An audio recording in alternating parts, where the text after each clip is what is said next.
Greetings once again, my friends, and live from Retro Central. My name is Peter, and this is the 25th episode of Consolation the Video series here on YouTube. As always, I am very appreciative and thank you very much for taking the time to check out my work. It means a lot to me. Thank you. Smaller video game stores and I have had a relationship for many years. Sure, I went to places like Babbage's and Electronics Boutique and Sears and J.C. Penney and all of the bigger stores. But to me, my most enjoyable experiences were going to the smaller stores, the ones that didn't have a lot of space, the ones that when you went in, you didn't feel like a number. You felt like you were going in to see friends. And you probably did see friends in there, not just employees, but also other video game players that you could get along with. My favorite video game store in the 1990s was actually, it became a small chain of video game stores called Fantasy Realms, which was located primarily in Springfield, Mass, but expanded to West Springfield and Chicopee. And I loved those places. I loved the owner. The owner was a straight shooter, but at the same time, treated his customers very well. He always hired the right people that always treated customers well, too. The prices were fair, the buyback prices, the trade-in prices were fair. And going into those stores, the owner used to have video game systems set up where you could try stuff out. One of the stores had a Street Fighter Alpha 3 machine that I used to play over and over and over again. Those stores were fantastic. I'm still honored by the fact that I got a chance to work at one of those stores in the early 2000s. It was a dream of mine through the 90s, is getting a chance to work at a video game store like that, and I got to do it. I miss I miss that store. I miss Fantasy Realms a lot, but it was cool while it was still around. One video game store that I visited in the 1990s that is still around is a place called Video Game Castle, which is located in Chicopee, Massachusetts. I have a long-standing history with the owner. His name is Ralph. Really nice guy, has a lot of inventory at his store, has built up that inventory over the years. And it's fun going in and talking to Ralph and just hearing about his observations and the kind of games that he's gotten in or the relationships that he's had. My first experience with Ralph took place in the early 1990s. I believe it was 1993. It was just after I got laid off from the phone company and had to move back in with my grandmother. So I was unemployed. I was working on getting my bills paid. I didn't have a lot of money. And I really, really, really wanted to get Secret of Mana. Like, you wouldn't have any idea how much I wanted this game. After enjoying Final Fantasy II so much, and after enjoying Final Fantasy Mystic Quest, although I know a lot of you hate it, anything Squaresoft was just something I felt that I had to have. But I didn't have the money.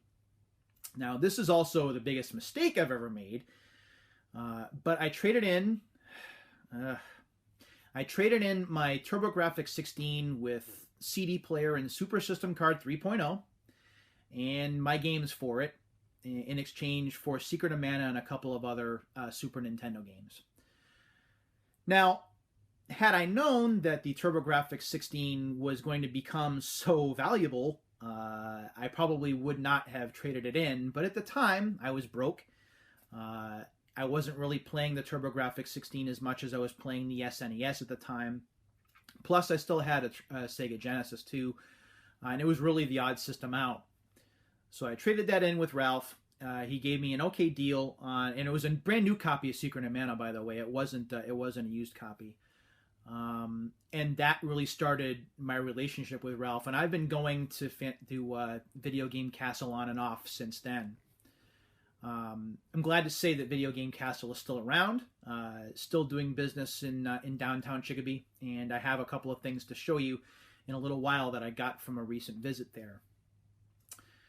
So those were really the two big places. I also got my Sega CD from an independent video game store out in Worcester, Mass, or actually outside of Worcester, Mass, in Auburn. So that was my experience with Sega CD. I got one used from one of those places. And most recently, and something that's a place that's very near and dear to me, is a place called Game Depot, which is located in Holyoke, Massachusetts. Now, I've talked about Game Depot a lot, and with good reason. The staff there is awesome. I have been the beneficiary of some really good deals that they have set up for me there. And as I look at my Nintendo game collection, which numbers a little over 200, probably at least half of those games came from Game Depot. So I'm really the reason why there haven't been a lot of NES games there, or at least a lot of fairly recognizable ones, because I kind of did a good job over the last 3 years of cleaning them out. But I love going to that store. I love talking to the staff there. I love seeing all of the random stuff that comes in from people looking to just sell stuff because they don't know what else to do with it.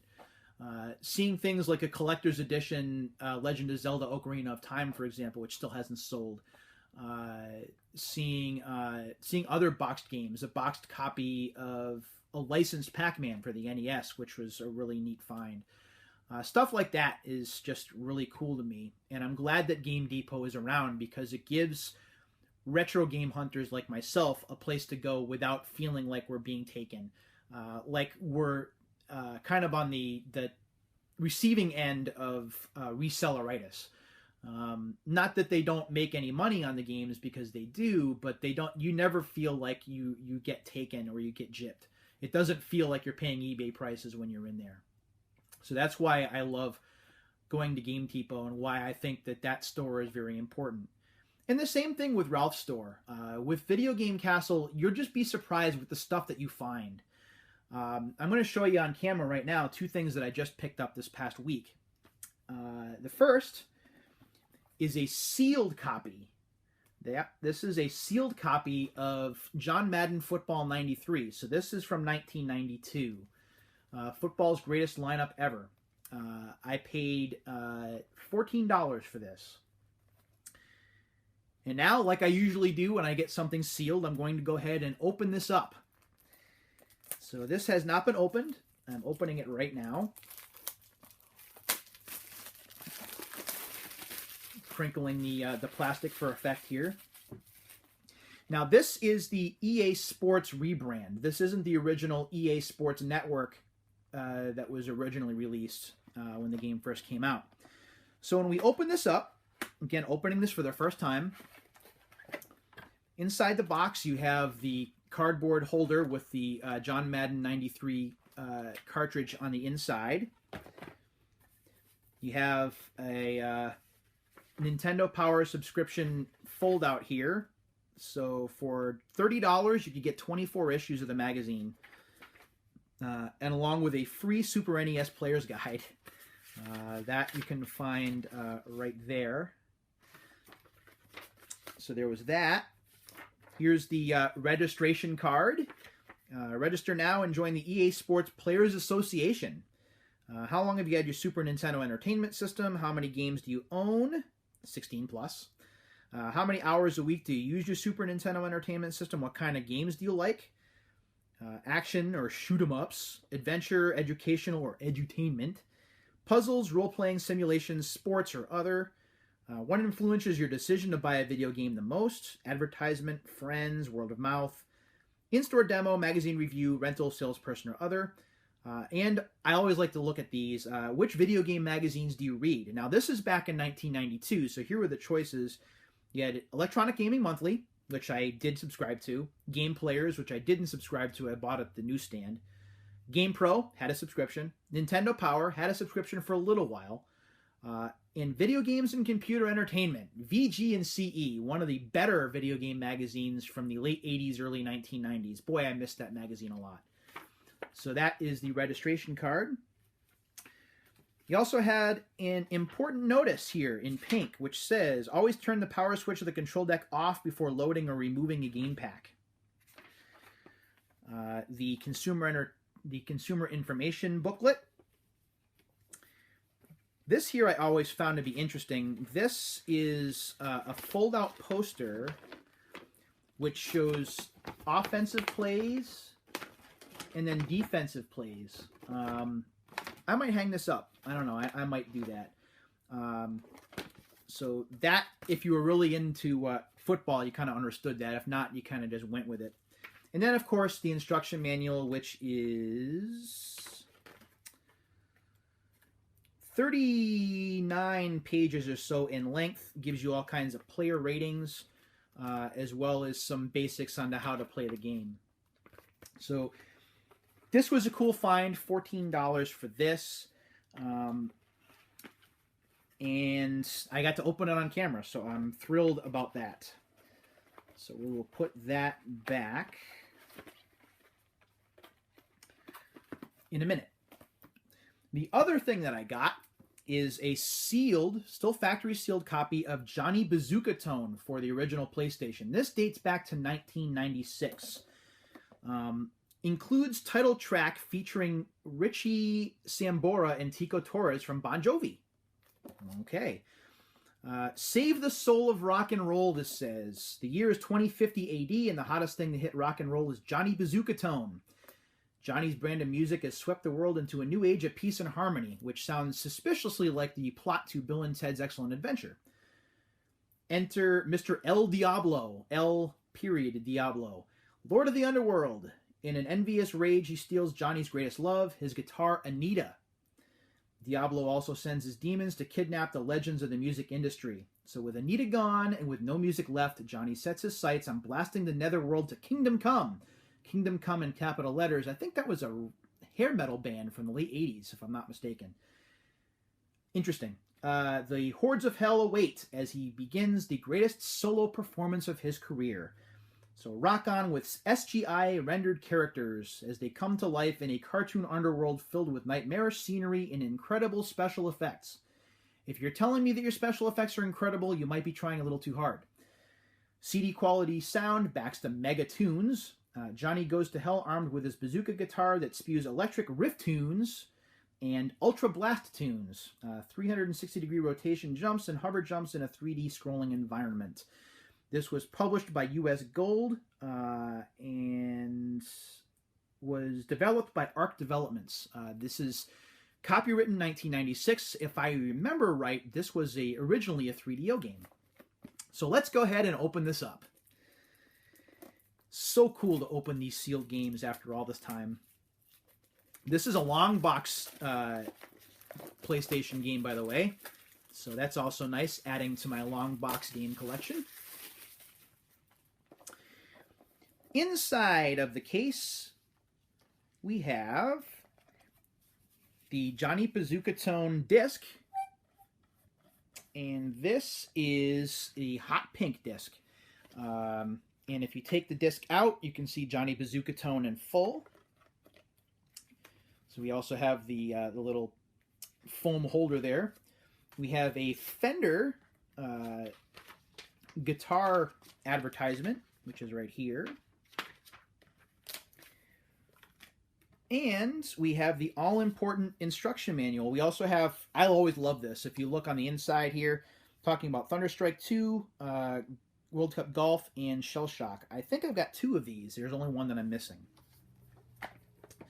So looking at the instruction manual here, the manual is only 12 pages in length. It is black and white, it is not color. It goes into a rather in-depth story that takes about a page and a half to tell, which is kind of frightening. Yeah, I'm not really going to read too much here because there's a lot to look at. What I will share is there is also the software registration card. Very, very basic with this software registration card. Which game did you purchase? Which version? PlayStation, Saturn, or 3DO? Where did you purchase it? What systems do you own? So we have Saturn, PlayStation, 3DO, SNES, Sega Genesis, PC, or other. Which magazines do you read regularly? They didn't give you any options. You have to fill them in, and then comments. So yeah, I have never played this. Now, I have heard from others that this game is frustratingly difficult, but I will find out for myself pretty soon. But another long box game for the library, and I picked this up for $18 sealed. And these are both from Video Game Castle in Chicopee, Mass. So thank you very much, Ralph, for selling these to me. I really appreciate it. So that's my look at independent video game stores. I do say if you have any local independent shops where you live, make sure that you check them out. Visit them regularly, check out the stuff that they have, and do business with them. I think that it's important to keep these places in business, to keep these smaller stores going, so that not only will others, including yourself, have an opportunity to purchase retro games, but also it keeps business alive. And I think that rather than going everything online and not being able to pick up and touch and look at things, having a store that you can go to where you can look at the games and you can inspect them and you can ask questions about them, I think that that's really important. And I think that we need to keep those around as long as we possibly can. As always, I thank you very much for taking the time to check out this episode, number 25 of Consolation the Video Game series.